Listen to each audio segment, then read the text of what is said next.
कुछ लोग पूरी जिंदगी लगे रहते हैं कमाने के लिए। धन पैसा वही सर्वोपरि होता है उनकी जिंदगी में।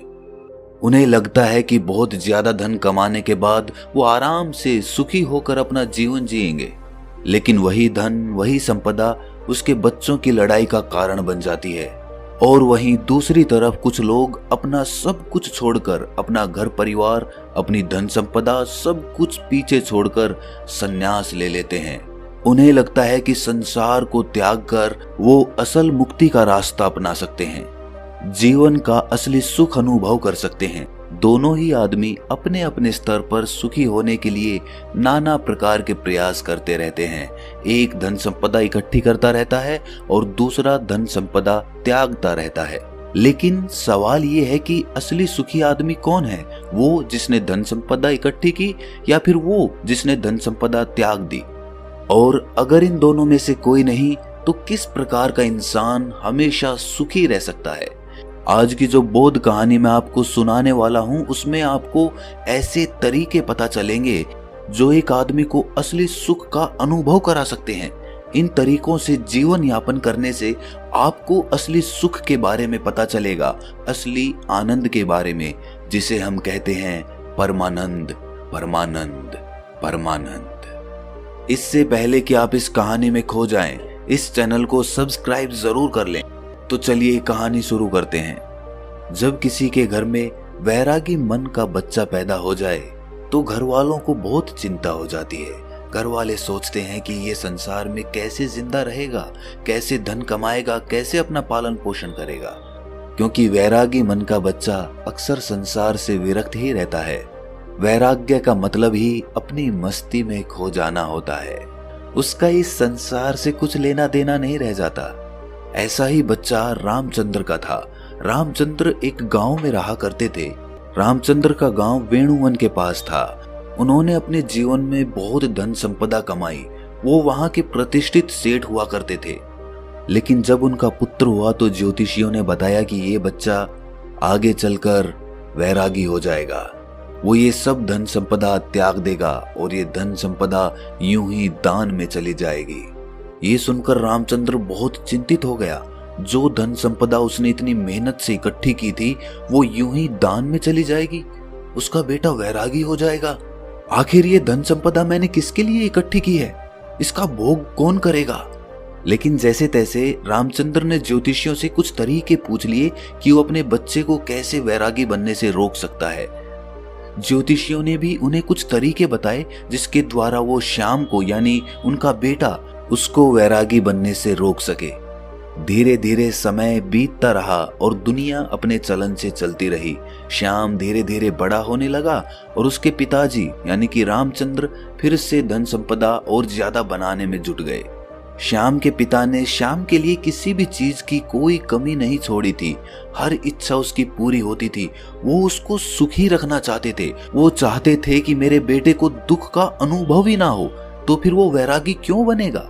लेकिन जब श्याम 7 साल का हुआ तो एक दिन उनके द्वार पर एक बौद्ध भिक्षु पहुंच गया। वो वहां पर भिक्षा मांगने के लिए आया था, लेकिन श्याम उसके साथ घंटों बातचीत करता रहा। उसके पिता को जब ये पता चला तो वो श्याम को डांट कर उस बौद्ध भिक्षु से दूर ले गए। वो सोच रहे थे कि इन भिक्षुओं के पास बैठकर कहीं मेरे बेटे का मन वैरागी ना हो जाए। इसीलिए उन्होंने बौद्ध भिक्षु को डांट कर वहां से भगा दिया और अपने बेटे को समझाते हुए कहा कि बेटा, मैंने तुम्हारे लिए किसी चीज की कोई कमी नहीं छोड़ रखी है। तुम इन भिक्षुओं के पास क्यों बैठते हो? क्या मजा आता है तुम्हें इनके पास? मैंने तुम्हारे खेलने के लिए नाना प्रकार के खिलौने ला रखे हैं। इतनी दासियां तुम्हारी सेवा के लिए लगा रखी हैं, लेकिन फिर भी तुम ये सारी भोग की चीजें छोड़कर इन भिक्षुओं के पीछे क्यों भागते हो? ये सुनकर श्याम ने कहा कि पिताजी, मैं इन चीजों से उकता गया हूँ।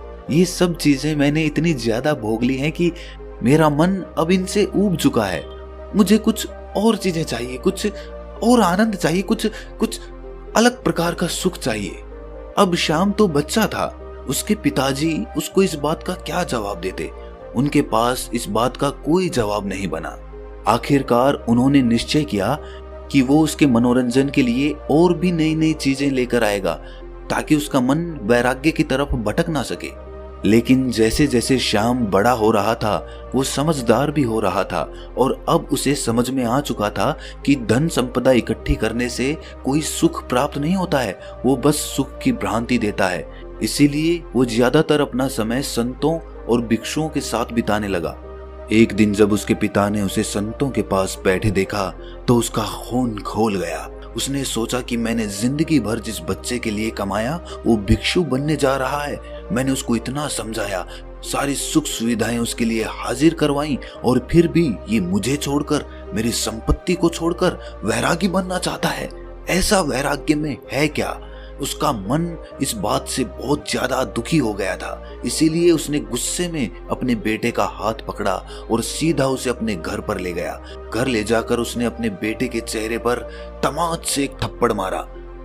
गाल पर थप्पड़ पड़ते ही कोमल स्वभाव श्याम के आंसू टप टप करके नीचे रामचंद्र के पैरों पर गिरने लगे।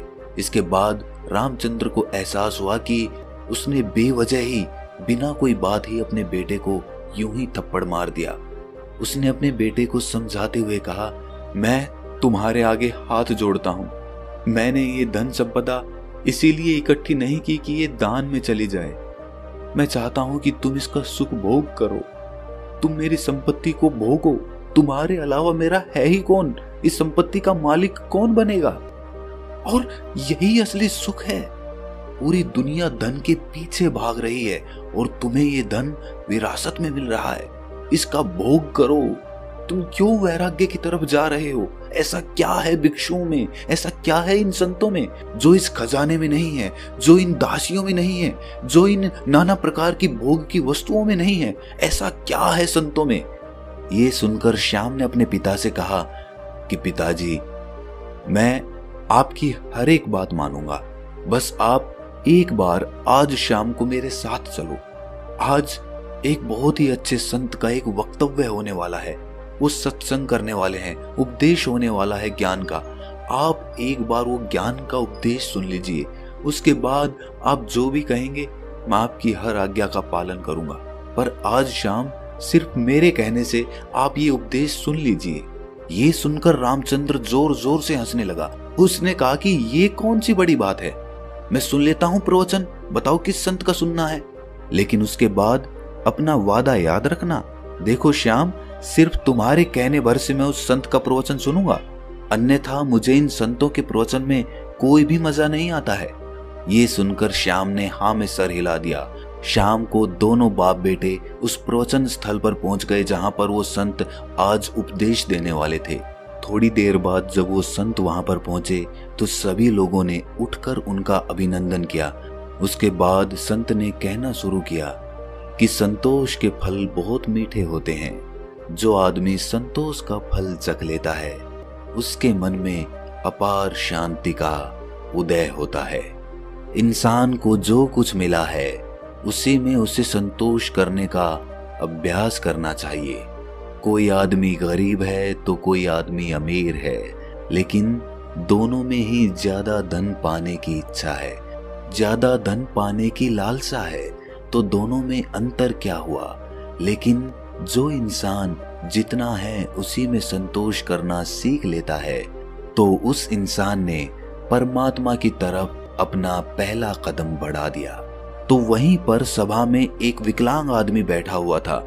ये सुनकर उसका मन उद्विग्न हो गया।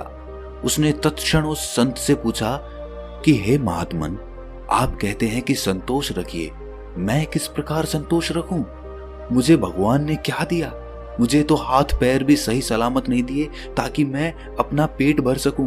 अब आप ही बताइए कि मैं संतोष किस प्रकार रखूं? कैसे मैं अपने मन को समझाऊं? ये सुनकर उस संत ने मुस्कुराते हुए कहा कि बनते, असंतोष रखने से क्या तुम अपने हाथ पैर वापस पा सकते हो? ठीक है, मैं कहता हूं कि तुम संतोष मत रखो, तो उससे क्या फर्क होगा? क्या भेद पड़ेगा? अरे तुम्हारे हाथ पैर तो फिर भी नहीं आएंगे, लेकिन असंतोष की वजह से तुम अपने मन को, अपने चित्त को दुखी जरूर कर लोगे। इसीलिए तुम्हारे पास कोई भी विकल्प नहीं है संतोष के अलावा। तुम्हें चाहे मजबूरीवश या अपने मन के अनुसार ही संतोष पैदा करना होगा। उसी संतोष को पैदा करने के बाद तुम अपने मन की शांति प्राप्त कर सकते हो। याद रखना, जीवन का परम लक्ष्य एकमात्र होता है और वो होता है अपने मन की एकांतता। चाहे हम माया के सागर में पड़कर ये भूल जाएं कि जीवन का परम लक्ष्य क्या होता है, हम ये भूल जाते हैं। हम नए नए लक्ष्य बना लेते हैं। जीवन में ये प्राप्त करना है, वो प्राप्त करना है, जीवन में अमीर बनना है, प्रतिष्ठित बनना है, और यही लक्ष्य हम सर्वोच्च लक्ष्य बना लेते हैं। लेकिन ये सब माया का ही एक सागर है। लेकिन जिस दिन तुम माया के सागर को पार करके दूसरे किनारे पर पहुंचोगे, उस दिन तुम्हें एहसास होगा कि जीवन का परम लक्ष्य एक ही होना चाहिए, और वो है मन की शांति, मन की एकाग्रता, मन की एकांतता। और जब तुम अपने मन के एकांत को पहचान लेते हो, उसे अनुभव कर लेते हो, उसके आनंद को चख लेते हो, तो फिर व्यर्थ के लक्ष्य, व्यर्थ की चिंताएं, सब कुछ पीछे छूट जाता है और बच जाती है एक चीज, और वो है मन का एकांत। इसके बाद उस संत ने उस विकलांग आदमी से पूछा कि चलो तुम ही बताओ, अगर तुम्हारे हाथ पैर होते तो तुम क्या करते? क्या तुम उस वक्त खुश रहते, सुखी रह सकते? जरा सोचो, अगर आज तुम्हारे हाथ पैर आ जाएंगे तो तुम अपने जीवन में नए लक्ष्य स्थापित कर लोगे कि मुझे ये बनाना है, मुझे ये चाहिए, मुझे वो चाहिए, और उसके बाद वो नहीं मिलेंगे तो फिर से मन में असंतोष पैदा होगा। असंतोष का हमारे शरीर से कुछ लेना देना नहीं है, उसकी उत्पत्ति तो मन से होती है, चीजों का भराव तो मन से होता है। अक्सर मैंने विकलांग लोगों को हंसते हुए देखा है और हट्टे कट्टे तंदुरुस्त लोगों को रोते हुए देखा है। तो संतोष और शांति का आपके शरीर से कोई लेना देना नहीं है। अपने मन को परिपक्व कीजिए, अपने मन को समझाइए, विवेक पैदा कीजिए कि माया के सागर को पार करके मन की शांति तक कैसे पहुंचना है। और माया को समझने के लिए हमें कोई वैरागी नहीं बनना है। वैराग्य तो छोड़ना होता है, छोड़कर भाग जाना होता है। हमें पहले माया को संसार में रहकर समझना होगा, और जब हम माया को समझ जाएंगे तो उसके बाद हम सुखी मन से, तृप्त मन से संन्यास या वैराग्य धारण कर सकते हैं। माया में जकड़ा हुआ आदमी सुख संपत्ति को ही असली सुख समझता है। संपत्ति, धन, प्रतिष्ठा, यही उसके लिए सर्वोच्च होते हैं। लेकिन अगर वो अपना विवेक माया से कभी ऊपर उठा पाया तो वो जरूर ये एहसास कर पाएगा कि असली सुख और असली आनंद का इस धन संपदा से कोई लेना देना नहीं है। वो तो निरंतर है। वो परमानंद तो किसी चीज से जुड़ा हुआ नहीं है।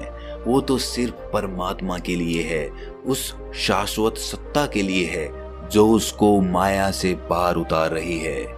प्रभु का स्मरण या कहें कि ध्यान, ये दोनों चीजें आपको माया से ऊपर उठाकर एक नया नजरिया प्रदान करती है, और वही नजरिया परमानंद का होता है।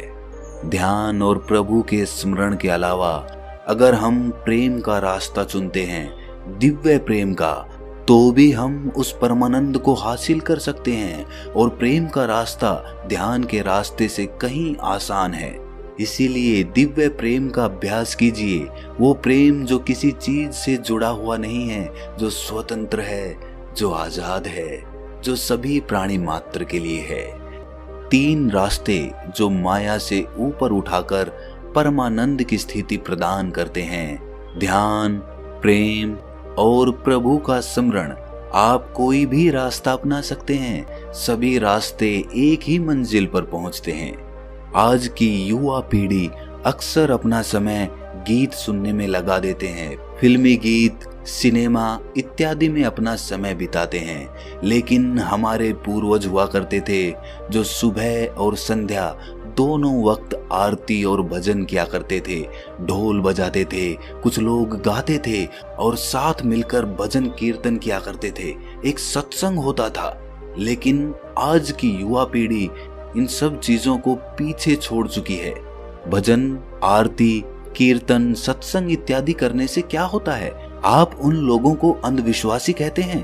क्या आपको इसके पीछे का विज्ञान पता है कि भजन कीर्तन करने से मन के कौन से द्वार खुलते हैं? चलिए मैं आपको बताता हूँ। जब भी हम कोई भजन कीर्तन करते हैं, उसमें शामिल होते हैं, तो उसमें हमारा चित्त शामिल हो जाता है। कोई आदमी बजा रहा होता है, कोई गा रहा होता है, कोई ताली बजा रहा होता है और इस भजन और कीर्तन के साथ अपनी जिंदगी के अतीत की चिंताएं पीछे ही छोड़ देता है और उसी भजन में उसका मन लग जाता है। वो मन धुल जाता है, वो मन पवित्र हो जाता है, जैसे किसी ने हमारे मन को साफ पानी में धोकर बाहर निकाल लिया हो। ऐसे ही क्षण होते हैं ध्यान के और वही क्षण भजन कीर्तन और सत्संग में मिलते हैं। इसीलिए आज के बाद कभी भी ये मत सोचना कि भजन कीर्तन और सत्संग सब व्यर्थ होता है। व्यर्थ कुछ नहीं होता, व्यर्थ होती है हमारी सोच। इसीलिए युवा पीढ़ी से मेरी गुजारिश है कि भजन कीर्तन और सत्संग या ध्यान प्रेम इत्यादि में अपना समय बिताएं, इनके बारे में समझें, ताकि आप अपने मन के परमानंद के द्वार को खोल सकें, एक अद्भुत आनंद अनुभव कर सकें। उसमें मेरा कोई फायदा नहीं है, ना ही मेरा कोई नुकसान है। मैं तो बस ये चाहता हूँ कि जो स्वाद मैंने लिया, जो स्वाद मैंने चखा, जो मुझे अच्छा लगा, वो दूसरे लोग भी चख सकें, वो भी उसका स्वाद उठा सकें। ये भजन कीर्तन सत्संग वगैरह आप अपने घर पर भी कर सकते हैं, अपने दोस्तों के साथ भी कर सकते हैं। जो समय आप गप्पे लड़ाने में लगाते हैं, वही समय आप कुछ नई कला सीखने में लगा सकते हैं। आप ढोल बजाना सीख सकते हैं, आप कोई भजन याद करके उसको गाना सीख सकते हैं। इससे आपकी कला तो निखरेगी ही, साथ ही आपके मन भी धुल जाएंगे। उनको एक अभूतपूर्व शांति का अनुभव होगा, एक प्रेम का उदय होगा, परमात्मा का द्वार खुलेगा। आखिर में एक बात कहना चाहता हूँ कि अमीर और गरीब दोनों में कोई भेद नहीं है। जब तक आदमी माया के सागर को पार करके परमानंद की अनुभूति नहीं ले लेता, और जिस आदमी ने परमानंद की अनुभूति ले ली, ना तो वो गरीब रहता है और ना ही वो अमीर रहता है। वो सम्राट बन जाता है, क्योंकि उसने वो चीज अनुभव की है जो एक अमीर और गरीब दोनों में से कोई नहीं कर पाया। इसीलिए एक मध्यम वर्गीय आदमी जो कि मेरी ये वीडियो देख रहे हैं, वो भी इस माया के सागर को पार करके परमानंद को हासिल कर सकते हैं। बस उन्हें अपने मन को एक नई धारा देने की जरूरत है, एक नया रास्ता दिखाने की जरूरत है। उसके बाद आप अपने व्यर्थ के लक्ष्य छोड़कर उस लक्ष्य की तरफ चलेंगे जो वास्तविक है, जो वास्तविक आनंद प्रदान करता है। और उसके बाद आपके मन की सारी भ्रांतियां टूट जाएंगी कि असली सुख कैसे प्राप्त किया जाता है। तो दोस्तों, कैसी लगी ये कहानी आपको कमेंट सेक्शन में जरूर बताना, और अच्छी लगी तो इस चैनल को सब्सक्राइब जरूर कर लेना। तो मिलते हैं अगली कहानी में, तब तक के लिए अपना ख्याल रखें।